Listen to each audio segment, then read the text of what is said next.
My Sugar Daddy. Chapter 51, Perkara Luka. Luyan, Nita, Lucy, dan juga Glenn menatap aneh ke arah Nania yang sedang menangis terseduh-seduh di hadapan mereka. Benar-benar sudah tidak ada obat. Hanya karena perkara luka di pipinya, Nania menangis sampai seperti ini. Seperti orang yang kehilangan anggota keluarga untuk selamanya. Hai. Harga diriku terluka. Sekarang aku sudah tidak cantik lagi, Ibu. Jovan pasti akan meninggalkan aku setelah dia melihat wajahku yang sudah jelek ini. Aku akan menjadi janda. Ucap Nania di sela-sela tangisnya. Ya ampun Nania, kau dan Jovan kan belum menikah. Jadi mana bisa kau menjadi janda? Jangan bicara sembarangan lah. Sahut Nita tak habis pikir akan perkataan putrinya.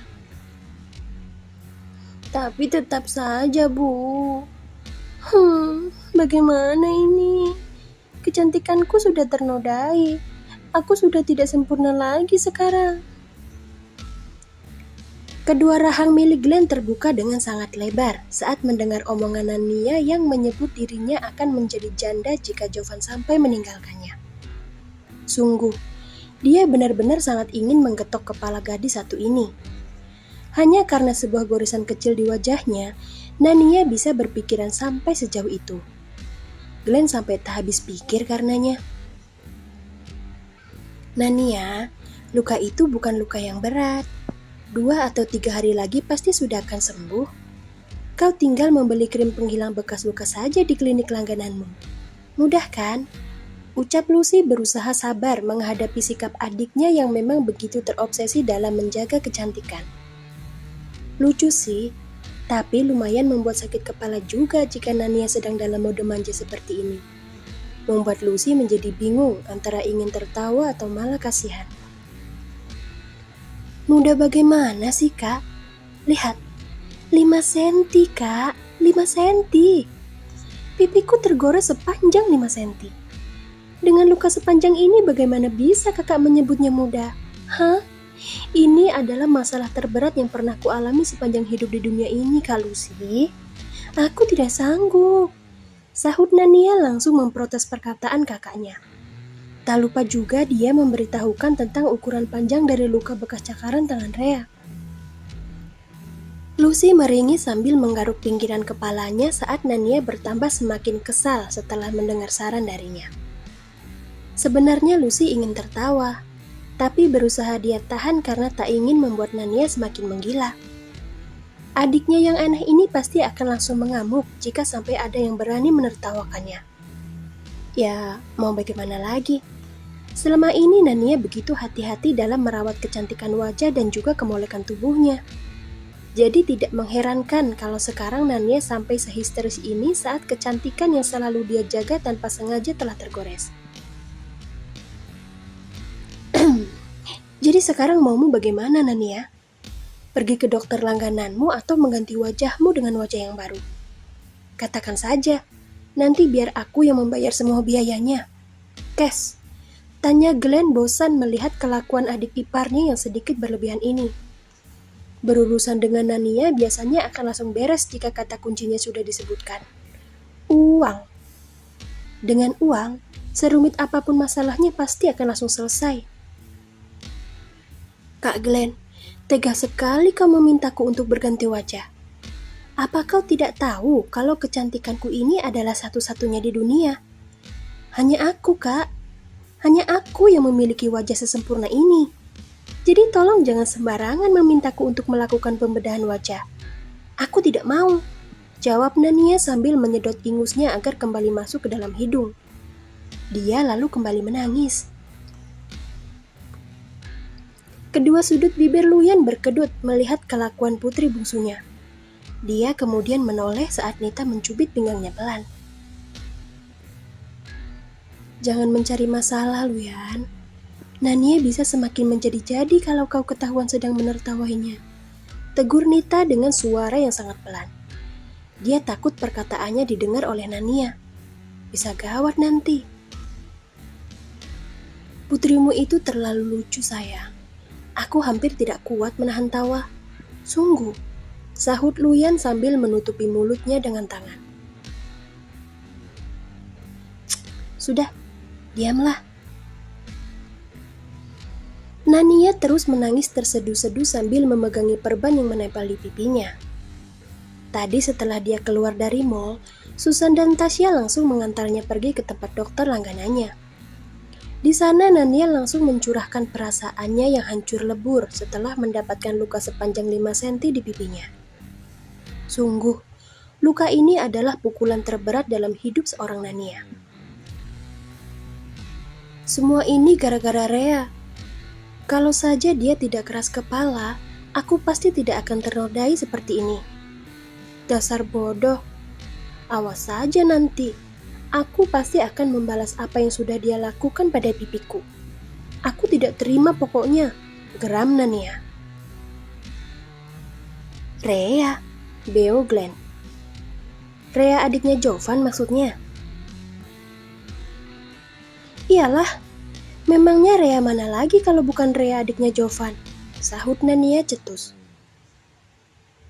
Nania, jangan bilang kalian kembali terlibat baku hantam seperti saat di restoran waktu itu ya. Jika benar, maka ayah tidak akan mengizinkanmu mengikuti kelas bela diri lagi. Hobimu itu terlalu mengancam keselamatan orang lain. Ayah tidak suka. Ucap Luyan dengan tegas langsung menegur Nania. Dia tidak akan mentolerir sikap brutal putrinya ini. Tidak akan. Nyali Nania langsung menciut begitu menerima teguran dari sang ayah. Sambil menyeka air mata yang membanjir di wajahnya, Nania mencoba menjelaskan kalau di sini dia hanyalah korban. Nania sama sekali tidak main tangan, dia hanya mengolok Rea saja tadi. Ayah, aku sudah kapok dihukum ayah waktu itu. Jadi tidak mungkin aku melakukan kesalahan yang sama lagi. Sungguh, ucap Nania takut-takut.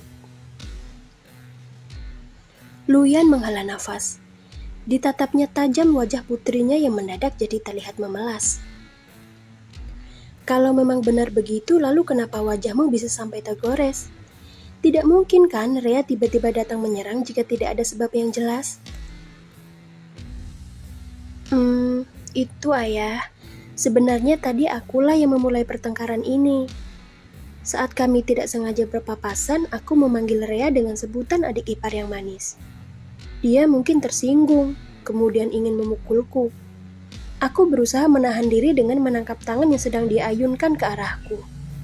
Tapi Rea malah mencakar pipiku menggunakan sebelah tangannya. Jawab Nania menjelaskan dengan sedetail mungkin.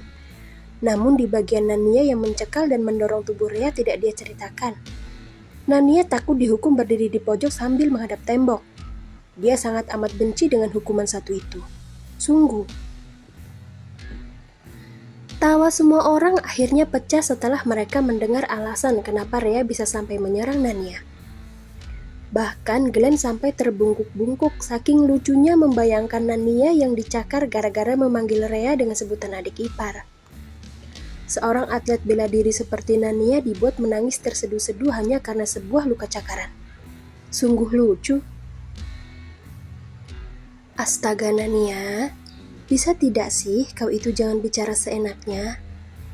Wajarlah kalau Rea marah kemudian mencakar wajahmu. Sudah tahu kalian tidak akur, kau malah dengan sengaja mengoloknya dengan sebutan seperti itu. Mengamuklah dia. Ucap Lucy sambil mengelap air mata yang keluar dari sudut matanya. Adiknya ini benar-benar ya, membuat perut orang menjadi sakit saja. Hai. Aku kan hanya ingin bersikap ramah saja, Kak. Lagi pula saat aku dan Jovan menikah nanti, Rea pasti akan menjadi adik iparku juga. Dia saja yang berlebihan, sahut Nania enggan disalahkan. Bukan masalah berlebihan atau tidak, Nania. Memangnya kau sudah lupa ya dengan kejadian di mana kalian digelandang ke kantor polisi gara-gara baku hantam di restoran? Hubungan kalian itu sedang tidak baik. Makanya Rea menjadi emosi saat kau memanggilnya dengan sebutan adik ipar. Mungkin saja dia tersinggung. Kakakmu benar, Nania. Lain kali jangan usil begitu ya. Masih untung Rea hanya mencakar pipimu saja. Kalau dia sampai membuat ujung hidungmu hilang bagaimana? Kau sendiri kan yang rugi? Timpal Nita tak kuasa menahan tawanya. Kenapa kalian semua malah menertawakan penderitaanku sih? Sudahlah, aku mau istirahat saja di kamar. Kalian semua menyebalkan, sahut Nania jengkel. Sambil menghentak-hentakkan kakinya, Nania berlalu pergi dari hadapan semua orang. Dia kesal. Bukannya bersimpati, kenapa mereka malah menertawakan aku sih? Heran, gerutu Nania dalam hati.